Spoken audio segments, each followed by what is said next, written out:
अस्सलाम वालेकुम स्टूडेंट्स, दोस्तों और लर्नर्स। आज का मेरा लेक्चर जो है वो सेल ऑर्गेनेली पैराक्सिसोम पे है। मेरा प्रीवियस लेक्चर जो था वो लाइसोसोम पे था और आपको लाइसोसोम के मैंने मुतल्लिक बताया था कि वो लाइसोसोम जिसमें लॉट ऑफ एंजाइम्स पाए जाते जो कि मैच्योर होता गोल्जी बॉडी से, और उसमें जो एंजाइम पाए जाते वो किस तरह की एक्टिविटी करते, किस तरह वो कंट्रोल करते एनर्जी को, या फिर ऑर्गेनेलीज के नंबर को कंट्रोल करते, या फिर वो डेवलपमेंट में किस तरह वो रोल प्ले करते, या फिर वो एंजाइम बताते खुद अपने सेल के लिए सुसाइडल बैग के तौर पे एक्ट करते हैं। तो मैंने प्रीवियस लेक्चर में लाइसोसोम के मुतालिक बोला था। आज मैं जिस ऑर्गेनेली पे बोलने जा रहा हूं वो है पैराक्सिसोम है। और इससे पहले कि मैं अपने लेक्चर की तरफ बढ़ूं, जो दोस्त मेरे चैनल पे न्यू आए हैं वो मेरे चैनल को सब्सक्राइब करें, बेल आइकन को प्रेस करें, और अगर मेरी वीडियो लेक्चर पसंद आए तो इसे लाइक भी करें और दोस्तों के साथ शेयर भी करें। हमारा टॉपिक क्या है? पैराक्सिसोम है। पैराक्सिसोम जो है ये पहली दफा 1954 में, कब? 1954 में एक डॉक्टरेट के स्टूडेंट थे, स्वीडिश डॉक्टरेट के स्टूडेंट थे। कौन? जे रॉडिन ने इनको स्टडी किया था और इस वक्त इनको नाम माइक्रोबॉडी के तौर पे दिया गया, अलॉन्ग विद ग्लाइक्सिसोम और पैराक्सिसोम को कलेक्टिवली नाम दिया गया क्या? माइक्रोबॉडी का। लेटर ऑन इन 1965 क्रिश्चियन डिडव ने 1965 में इसको स्टडी किया, इसको आइसोलेट किया। कहां पे?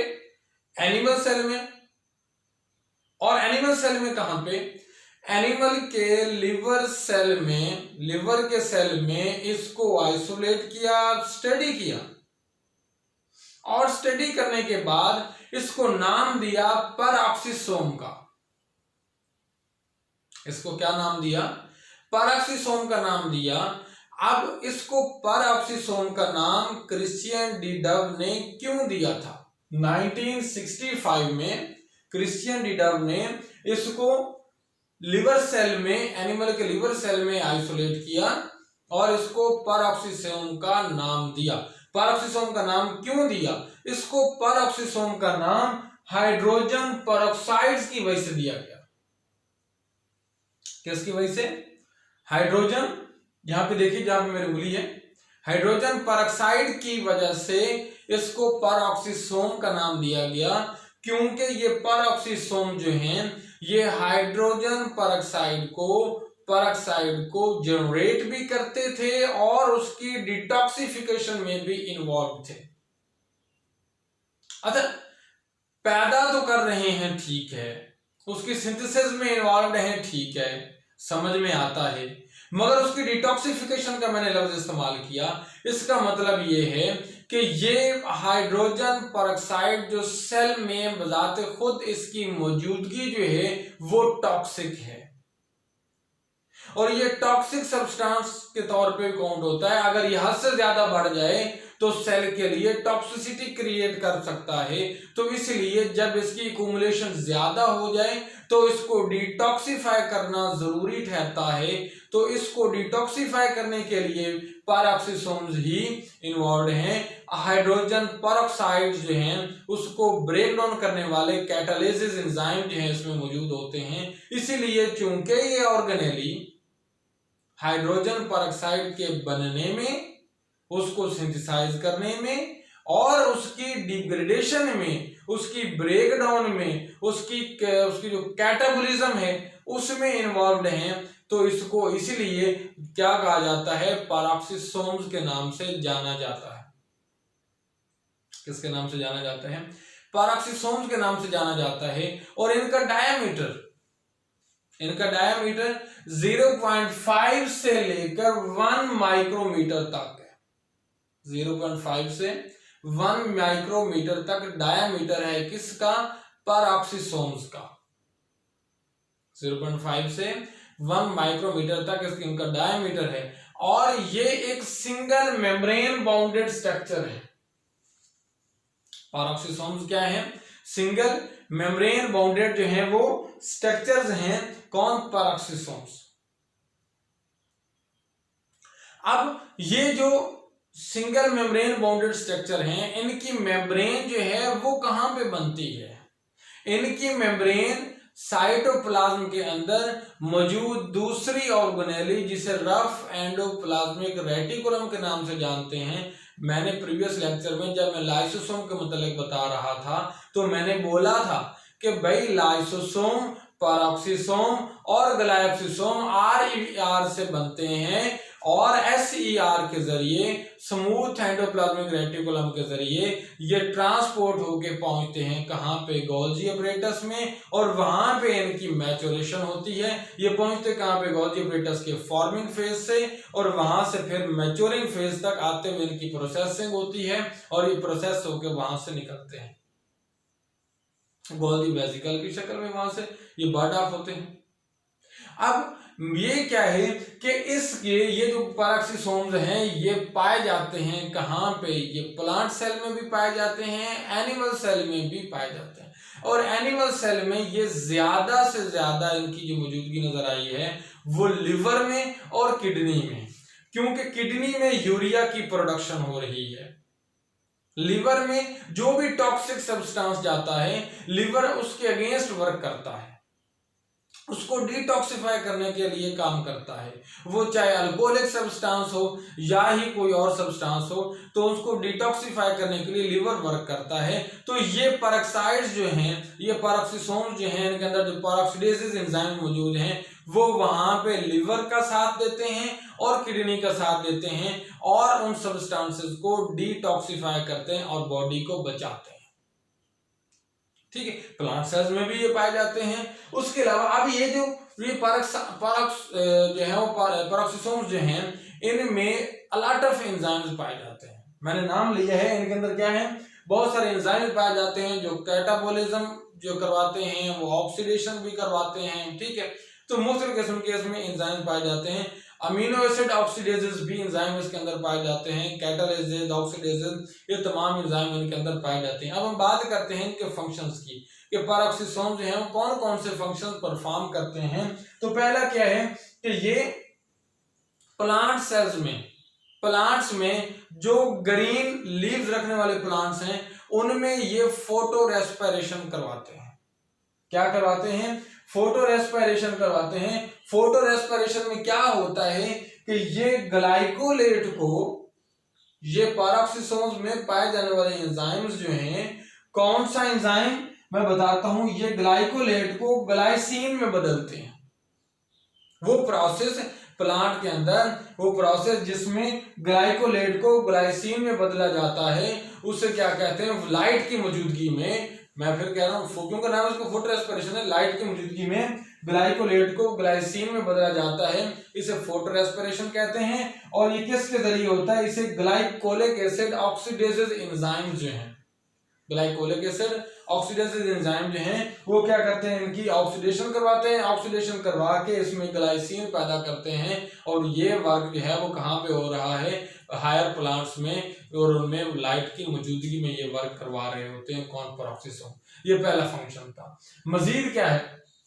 ये अमीनो एसिड्स की डिग्रेडेशन में भी हेल्प करते हैं। और मैंने आपको पहले बोला है कि भाई किडनी में यूरिया की प्रोडक्शन होती है, तो ये अमीनो एसिड की जो है वो उसकी डिग्रेडेशन करके, तो ये उसका यूरिया साइकिल में भी रोल अपना प्ले करते हैं। यूरिया साइकिल में इसके जरिए यूरिया की प्रोडक्शन में भी अपना रोल प्ले करते हैं। उसके बाद अब जो अमीनो एसिड की डिग्रेडेशन करते हैं वो एंजाइम क्या कहलाते हैं, वो डी अमीनो एसिड ऑक्सीडेजेस कहलाते हैं। वो एंजाइम जो अमीनो एसिड की डिग्रेडेशन में इन्वॉल्व हैं उनको डी अमीनो एसिड या अमाइनो एसिड ऑक्सीडेजेस एंजाइम कहते हैं, जो कि अमीनो एसिड की डिग्रेडेशन में इन्वॉल्व हैं। उसके बाद अगला इनका फंक्शन क्या है कि लॉन्ग चेन फैटी एसिड जो हैं, लॉन्ग चेन फैटी एसिड जो हैं उनको ये मीडियम चेन फैटी एसिड में बदलते हैं।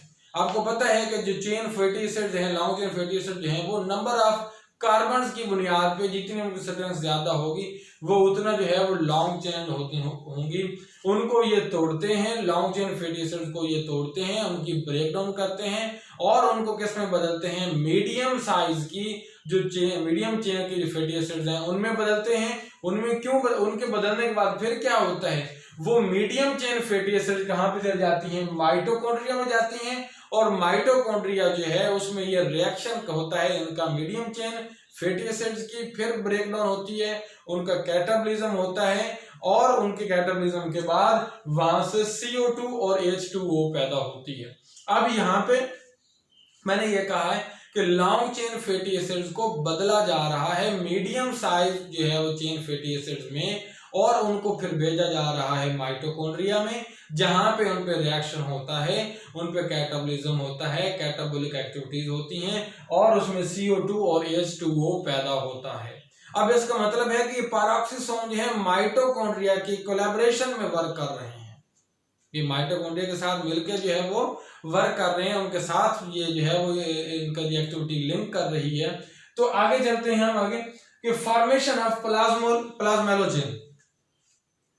प्लाज्मेलोजेन, ये मैंने ये लिखा हुआ है ब्लू मार्कर से हाईलाइट किया इसे, फॉर्मेशन ऑफ प्लाज्मेलोजेन। अभी प्लाज्मेलोजेन क्या है, ये प्लाज्मेलोजेन ये है फास्फोलिपिड है, इसकी प्रोडक्शन में ये माइलिन में पाई जाने वाली फास्फोलिपिड है। अब माइलिन क्या है, आपको पता है कि न्यूरॉन्स में, नर्व सेल्स में, न्यूरॉन्स में माइलिन शीथ पाई जाती है और ये फास्फोलिपिड जो है उसमें इन्वॉल्व है। हाँ, अब देखो वहां पे अगर हम देख रहे हैं कि फास्फोलिपिड जो है ये प्लाज्मेलोजेन जो है वो माइलिन बनाने में, माइलिन में इन्वॉल्व है, न्यूरॉन्स में इन्वॉल्व है, उनके स्ट्रक्चर बनाने में इन्वॉल्व है।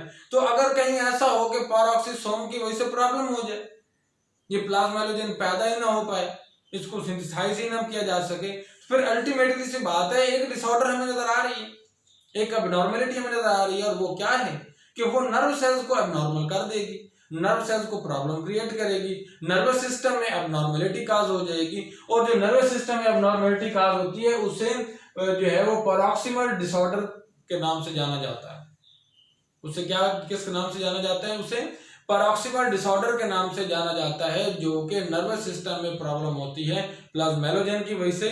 तो क्योंकि ये पैरोक्सिसोम की वजह से प्लाज्मेलोजेन की प्रोडक्शन नहीं हो पाई थी, तो ये इसकी वजह से नर्वस सिस्टम डिसऑर्डर आया, तो उसे क्या कहते हैं, पैरोक्सिसोमल डिसऑर्डर कहा जाता है, जो कि नर्वस सिस्टम में वकूफ पजीर होता है। इसके बाद ये इंपॉर्टेंट रोल प्ले करते हैं किसमें, बाइल एसिड की प्रोडक्शन में, किसमें, बाइल एसिड की प्रोडक्शन में ये इंपॉर्टेंट रोल प्ले करते हैं। बाइल एसिड की प्रोडक्शन में, बाइल एसिड की प्रोडक्शन में ये इंपॉर्टेंट रोल प्ले करते हैं। और बाइल एसिड क्या करता है, ये बाइल एसिड जो है वो फैटी एसिड्स की, फैटी एसिड्स की और इनके साथ साथ जो फैट्स सॉल्युबल विटामिन्स हैं, जो फैट सॉल्युबल विटामिन्स हैं जैसे कि ए और के, फैट सॉल्युबल विटामिन ए और के, इनकी एब्जॉर्प्शन में इन्वॉल्व होते हैं। ये बाइल एसिड्स किसकी एब्जॉर्प्शन में इन्वॉल्व हैं, ये बाइल एसिड एब्जॉर्प्शन में इन्वॉल्व हैं किसकी, फैट्स की और फैट सॉल्युबल विटामिन्स की। अब फैट्स की एब्जॉर्प्शन और फैट सॉल्युबल विटामिन्स की एब्जॉर्प्शन में इन्वॉल्व है कौन, बाइल एसिड, और बाइल एसिड्स की प्रोडक्शन में कौन रोल प्ले कर रहा है, पैरोक्सिसोम। पैरोक्सिसोम किस की प्रोडक्शन रोल प्ले कर रहा है, बाइल एसिड की, और बाइल एसिड जो है वो किसके लिए इन्वॉल्व हो रहा है, वो किसके लिए रोल प्ले कर रहा है, वो फैट्स और फैट्स सॉल्युबल विटामिन्स जैसे कि ए और विटामिन के हैं उनके एब्जॉर्प्शन में रोल प्ले कर रहा है। अब उसके बाद क्या है, ये ऑक्सीडेटिव एक्टिविटी शो करते हैं, कुछ इसमें ऑक्सीडेटिव एंजाइम पाए जाते हैं जो कि ऑक्सीडेटिव एक्टिविटी शो करते हैं। अब इसकी एग्जांपल क्या है, ये किस तरह ऑक्सीडेटिव एक्टिविटी शो करते हैं, कि ये ऑक्सीडेटिव एक्टिविटी। अब आपको पता है ऑक्सीडेशन क्या है, कि ऑक्सीजन की एडिशन जो है वो ऑक्सीडेशन कहलाती है, या फिर हाइड्रोजन की रिमूवल जो है वो भी ऑक्सीडेशन कहलाती है, ठीक है। अब यहाँ पे क्या होगा, इनकी ऑक्सीडेटिव एक्टिविटी किस तरह होगी, ऑक्सीडेटिव एंजाइम ऑक्सीडेटिव एक्टिविटी किस तरह करवाते हैं, मॉलिक्यूलर ऑक्सीजन जो है वो मौजूद होती है, वो मॉलिक्यूलर ऑक्सीजन जो है वो मौजूद होती है, और वो क्या करती है कि वो स्पेसिफिक सबस्ट्रेट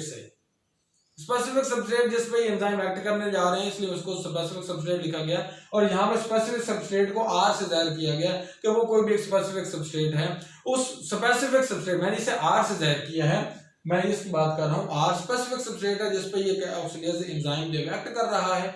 इस स्पेसिफिक सबस्ट्रेट के साथ मॉलिक्यूलर ऑक्सीजन जो है वो रिएक्ट करेगी, और रिएक्ट करने के नतीजे में उस स्पेसिफिक सबस्ट्रेट से हाइड्रोजन को रिमूव कर देगी। मैंने आपको पहले कहा ऑक्सीजन की एडिशन भी ऑक्सीडेशन है, हाइड्रोजन की रिमूवल भी ऑक्सीडेशन है। अब मॉलिक्यूलर ऑक्सीजन जो है वो स्पेसिफिक सबस्ट्रेट के साथ अटैच होगी, ऐड होगी, और उसमें से हाइड्रोजन को रिमूव कर देगी, और ये काम जो है वो ऑक्सीडेज एंजाइम कर रहे हैं जो पेरोक्सिसोम में मौजूद है। कैसे, यहाँ पे मैंने रिएक्शन लिखा है, ये देखें कि ये R कोई एक स्पेसिफिक सबस्ट्रेट है जिसके साथ ये हाइड्रोजन मौजूद है। R क्या है, कुछ स्पेसिफिक सबस्ट्रेट है जिसके साथ हाइड्रोजन मौजूद है। इसने रिएक्ट किया दूसरे रिएक्टेंट के साथ, ऑक्सीजन के साथ। जब रिएक्ट किया तो क्या हुआ, ये ऑक्सीजन जो है, अब रिएक्शन के बाद देखें कि ऑक्सीजन ने क्या किया, ऑक्सीजन ने हाइड्रोजन को रिमूव कर दिया। यहां पे देखें पहले हाइड्रोजन स्पेसिफिक सबस्ट्रेट के साथ मौजूद थी, लेकिन रिएक्शन के बाद स्पेसिफिक सबस्ट्रेट अकेला रह गया, हाइड्रोजन उसमें से रिमूव हो गई, और वो हाइड्रोजन देखें ऑक्सीजन के साथ मिलके हाइड्रोजन पेरोक्साइड बना रही है। क्या बना रही है, हाइड्रोजन पेरोक्साइड बना रही है। कैसे, हाइड्रोजन रिमूव हुई स्पेसिफिक सबस्ट्रेट से, हाइड्रोजन रिमूव हुई, और हाइड्रोजन किसके साथ मिल गई, हाइड्रोजन मिल गई ऑक्सीजन के साथ, इस ऑक्सीजन के साथ, ये हाइड्रोजन इस ऑक्सीजन के साथ मिली, और हाइड्रोजन पेरोक्साइड बन गया। और ये हाइड्रोजन पेरोक्साइड बनाने में कौन इन्वॉल्व है, कौन रोल प्ले कर रहा है, ऑक्सीडेज एंजाइम रोल प्ले कर रहे हैं, जो कि पड़े हुए हैं कहाँ पे, पेरोक्सिसोम में। अब यहाँ पे हाइड्रोजन पेरोक्साइड आपने बनता देखा कि किस तरह बनता है। अब आगे क्या है कि कैटालिसिस, ये कैटालिटिक एक्टिविटी करते हैं कि हाइड्रोजन पेरोक्साइड यहाँ पे बना तो सही, ऊपर हाइड्रोजन पेरोक्साइड की जो है वो सिंथेसिस हुई, नीचे रिएक्शन में हम बता रहे हैं कि उसको कैटालाइज कैसे किया जाता है, कैटाबोलिक एक्टिविटी किस तरह की जाती है, किस तरह हाइड्रोजन पेरोक्साइड की ब्रेकडाउन की जाती है, उसको किस तरह तोड़ा जाता है। देखें, अब ये जो हाइड्रोजन पेरोक्साइड को इस्तेमाल किया जाता है, लेकिन मुख्तलिफ सबस्ट्रेट पे। वो मुख्तलिफ सबस्ट्रेट क्या है, फिनोल भी हो सकता है, आप जानते हैं अल्कोहल क्या है, बेंजीन के साथ रिएक्ट करता है हाइड्रोक्सिल ग्रुप और वो फिनोल बनता है। फिनोल है, अल्कोहल हो, या फिर वो कोई फॉर्मिक एसिड हो, फॉर्मेल्डिहाइड से बनता है, फॉर्मिक एसिड हो, कोई अल्कोहल हो, या फिर वो फिनोल हो, तो उनके साथ जो है वो यूज किया जाता है हाइड्रोजन पेरोक्साइड को। हाइड्रोजन पेरोक्साइड को यूज किया जाता है, जैसे ये यहाँ पे देखिए स्पेसिफिक सबस्ट्रेट जो है मैंने जिसको शो किया है RH2 से शो किया है, इसके साथ रिएक्ट करेगा कौन, H2O2, hydrogen peroxide. Hydrogen peroxide जो है वो रिएक्ट करेगा किसके साथ, RH2 के साथ, और जब रिएक्ट करेगा तो होगा क्या कि ये दो हाइड्रोजन देख लें, यहाँ पे दो हाइड्रोजन है, ये रिएक्शन से पहले की बात, रिएक्टेंस की बात कर रहा हूं, दो हाइड्रोजन इस सबस्ट्रेट के साथ से, और ये दो हाइड्रोजन पेरोक्साइड वाली, 4 हाइड्रोजन हो गई और 2 ऑक्सीजन हो गई, 4 हाइड्रोजन और 2 ऑक्सीजन। जब रिएक्शन के बाद बाय प्रोडक्ट्स बनेंगे तो उन प्रोडक्ट्स में 4 हाइड्रोजन और 2 ऑक्सीजन। आपको पता है कि वाटर के मॉलिक्यूल में 2 हाइड्रोजन और 1 ऑक्सीजन होती है, यहाँ पे 4 हाइड्रोजन और 2 ऑक्सीजन है, तो अल्टीमेटली सी बात है कि 2 वाटर के मॉलिक्यूल्स बनेंगे और इस सबस्ट्रेट जो है वो अलग रह जाएगा। इस तरह करके H2O2 जो है वो दूसरे सबस्ट्रेट की ब्रेकडाउन भी करेगा और इसकी अपनी डिग्रेडेशन भी हो जाएगी, और रिजल्ट बदले में क्या बनेगा, 2 वाटर के मॉलिक्यूल्स बनेंगे। तो ये एक वो रिएक्शन भी है कि जिसमें डिटॉक्सिफाई किया जाता है किसको, या जो है वो किसको, हाइड्रोजन पेरोक्साइड को। लेकिन यहाँ पे आप देखें कि हाइड्रोजन पेरोक्साइड अकेला डिटॉक्सिफाई नहीं किया जा रहा है, हाइड्रोजन पेरोक्साइड को रिएक्ट करवाया जा रहा है किसी और सबस्ट्रेट के साथ। वो कोई अल्कोहल हो सकता है, वो कोई फिनोल, मतलब एक बिल फर्ज कोई एक ऐसा ह्यूमन बीइंग में से कोई भी बंदा जो है वो अल्कोहल जो है वो ज्यादा पी लेता है, तो अल्कोहल पीने के वजह से जो है वो उसका लिवर डैमेज हो सकता है, अल्कोहलिक चीज पी लेते हैं लिवर डैमेज हो सकता है, तो वो अल्कोहलिक जो चीज जो पी है वो लिवर में जाएगी, तो वहां पे पेरोक्सिसोम जो है वो एक्ट करेंगे और उस अल्कोहलिक के साथ हाइड्रोजन पेरोक्साइड की रिएक्शन करवाएंगे और उसकी जो ब्रेक डाउन करके उसको H2O में कन्वर्ट कर देंगे और लिवर महफूज रहेगा, लिवर डैमेज नहीं होगा और इंसान भी महफूज रहेगा। उसके बाद क्या है कि अगली एक्टिविटी में कि अगर फर्ज क्या ऐसा होता है कि इस रिएक्शंस की पेरोक्सिसोम के रिएक्शंस की वजह से H2O2 प्रोड्यूस हो रहा है और वो ज्यादा मिकदार में प्रोड्यूस हो जाता है। अब H2O2 बजाते खुद हाइड्रोजन पेरोक्साइड बजाते खुद एक टॉक्सिक सब्सटेंस है। क्या है? H2O2 बजाते खुद एक टॉक्सिक सब्सटेंस है। इसकी ज्यादा मौजूदगी भी नुकसानदेह है, इसकी ज्यादा मौजूदगी भी, इसकी जो प्रेजेंस है वो एक्सेस मिकदार में वो भी नुकसानदेह है। बाकी तो रिएक्शन साइड पे रहे ना कि किस तरह H2O2 पैदा होता है या फिर हम H2O2 किसी और अल्कोहल को जो है वो कैटाबोलाइज करता है, वो तो एक अलग चीज है एंजाइम की मौजूदगी में। लेकिन जब बजाते खुद इसकी अपनी प्रोडक्शन ज्यादा हो जाए तो वो भी टॉक्सिक हो जा सकता है, उसको डिटॉक्सिफाई करना भी जो है वो इंपॉर्टेंट हो जाता है। अब इसको डिटॉक्सिफाई कैसे किया जाता है हाइड्रोजन पेरोक्साइड को, तो ये देखिए नीचे रिएक्शन में मैंने दिखाया है कि H2O2 दो मॉलिक्यूल इसके नजर आ रहे हैं, मैंने दो से जो किया है कि H2O2 हाइड्रोजन पेरोक्साइड के दो मॉलिक्यूल्स हैं, इसकी डिटॉक्सिफिकेशन रिएक्टेंट्स होंगे, इस पे रिएक्ट किया जाएगा, ऑक्सीडेज एंजाइम इसको ऑक्सीडेज करेंगे, ठीक है, इसको रिएक्ट करेंगे। उसको रिएक्ट करने के बाद ये कहां पे होगा, इसके नतीजे में दो वाटर के मॉलिक्यूल बनेंगे और ऑक्सीजन मॉलिक्यूलर फॉर्म में अलग निकलेगी। मतलब ये है कि H2O2 की जब डिटॉक्सिफिकेशन होगी तो उसके नतीजे में जब अकेला सिर्फ H2O2 सिर्फ हाइड्रोजन पेरोक्साइड की बात कर रहा हूं, जब उसको डिटॉक्सिफाई किया जाएगा तो नतीजे में वाटर मॉलिक्यूल बनेगी और मॉलिक्यूलर ऑक्सीजन जो है वो बनेगी। अब यहाँ पे मैंने इसकी ऑक्सीडेज रिएक्शन बताया, कैटालिसिस रिएक्शन जो है वो बताए, हाइड्रोजन पेरोक्साइड के रिलेटेड जो है वो रिएक्शन मैंने आपको बताया। अब क्या है कि इसका नॉर्मल फंक्शन मैं आपको बताने जा रहा हूं कि ये जो है वो सिर्फ ये पेरोक्साइड नहीं बनाती, बल्कि ये पेरोक्सिसोम जो है वो सुपर ऑक्साइड और नाइट्रो ऑक्साइड जो है, क्या क्या चीज मैंने बताई, सुपर ऑक्साइड और नाइट्रो ऑक्साइड को ये बनाने में भी इन्वॉल्व है। सुपर ऑक्साइड और नाइट्रो ऑक्साइड के रेडिकल्स भी बनाते हैं, क्या है, प्लांट्स में, किन में, हायर प्लांट्स में पेरोक्सिसोम जो है वो क्या करते हैं कि वो सुपर ऑक्साइड और नाइट्रो ऑक्साइड के रेडिकल्स मतलब आप जानते हैं रेडिकल्स किसके, नाइट्रो ऑक्साइड के और सुपर ऑक्साइड के हायर प्लांट्स में बनाते हैं कौन, पेरोक्सिसोम। उसके बाद ये क्या है कि ये एंटी फंगल रोल प्ले करते हैं कि अगर फंजाई जो है वो समटाइम जो है ये रिएक्ट करने लगे प्लांट के सेल पे, तो ये क्या करते हैं कि ये पेरोक्सिसोम जो हैं वो उसको जो है उसके अगेंस्ट वर्क करते हैं और प्लांट को बचाते हैं, प्लांट के सेल को बचाते हैं। इसलिए क्या कहा है कि ये एंटी फंगल रोल भी प्ले करते हैं। अब सम टाइम ऐसा हो कि पेरोक्सिसोम की डिग्रेडेशन हो, पेरोक्सिसोम जो है वो टूटे फूटे, उनकी ब्रेक डाउन हो जाए।